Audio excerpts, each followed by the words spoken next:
Hey guys, in the video today we're going to make an entire meal out of edible plants.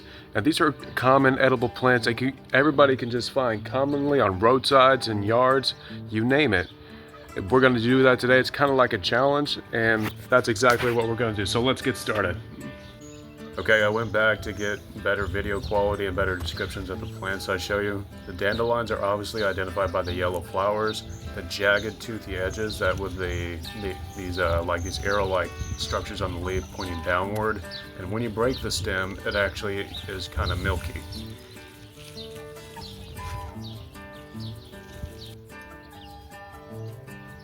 Okay, now to focus on these purple dead nettles. They have square stems and opposite leaves, which is very common amongst the members in the mint family. They have these pinkish flowers. They grow low to the ground but can get up to 10 inches tall. The leaves are heart-shaped and fuzzy. Okay, so moving on, we're going to focus on these violets now. They tend to have these pinkish purplish flowers. They grow very low on the ground. They're like shady spots. The leaves are also heart or spade shaped, and they have scalloped edges. What do I mean by scalloped? That means they have rounded teeth, and they tend to be very shiny, as you can see here. There's a lot of things you can get out here. There's violets, there's dandelions, there's clovers. You can usually find dock. You can usually find all kinds of other things like mallow. Sometimes you can find wild lettuce. And look at this beauty right here. There's quite a few things for the good and ripe for the picking. I mean, just look at all this dandelion just by itself. Wow. So sometimes in gardens you can also find purslane. Right now we are in spring. I don't quite see purslane in this particular patch. I do see a little bit of mallow growing. I see violets growing. Dandelion. There's our edible grasses that one can consume. So what we're gonna do is just make a full meal right out of this. Make sure you check for poisonous lookalikes. There's not very many poisonous lookalikes for this particular flower. All right, let's make a meal out of this. I found another one nearby. My apologies for the camera. Yeah, I talked about it in another video. It's called purple dead nettle.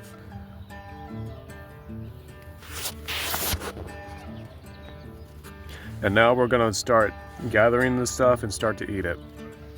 So the further that I've learned in books, the farther away from you are from civilization, the more pure your wild edibles are going to be.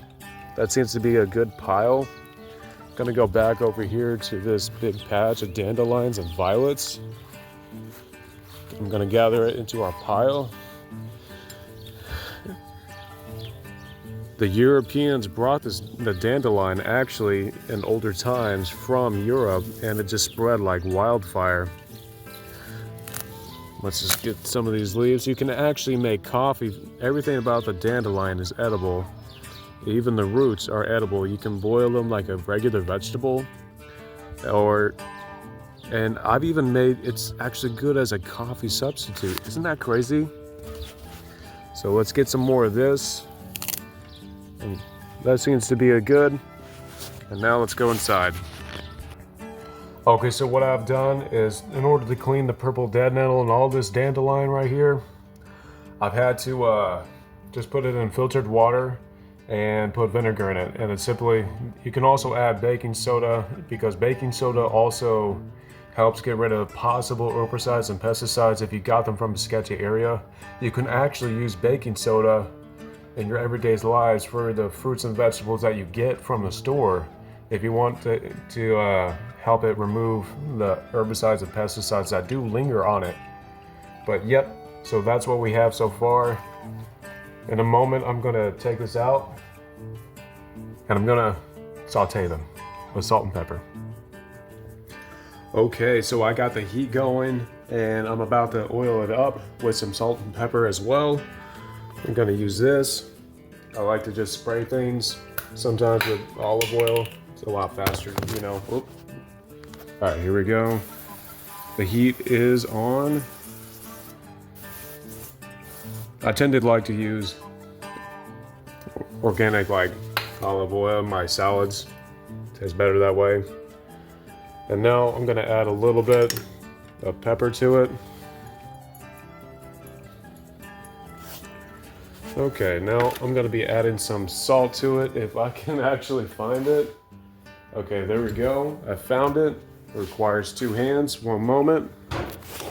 It's one of those grind up. Man, I don't have a good place to put this stupid phone. All right, let me just put this phone down for a moment. I tend to be a little bit extra generous with my salt on salads. I don't know about you, but there's just something about it. Even though I study edible plants, it's just like, I'm not delusional, you know. It's not like the best thing that, it's not the best taste in the world. But yeah, salt, oil, pepper, it's gonna be pretty good. Okay, I think it's almost done. Okay, so here's the final result. I like to use cheese on my salad, I'm guilty. Let's see what this tastes like.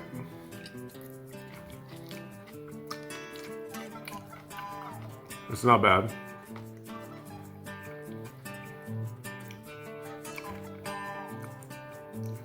In the springtime, the dandelion leaves are less bitter. I mean, it's edible year round, but as the summer goes on, the leaves become a little bit more bitter. But yeah, I can't complain. Sauteed wild vegetables with cheese. Hey guys, if you like this video, give it a thumbs up, consider subscribing, and thank you for watching.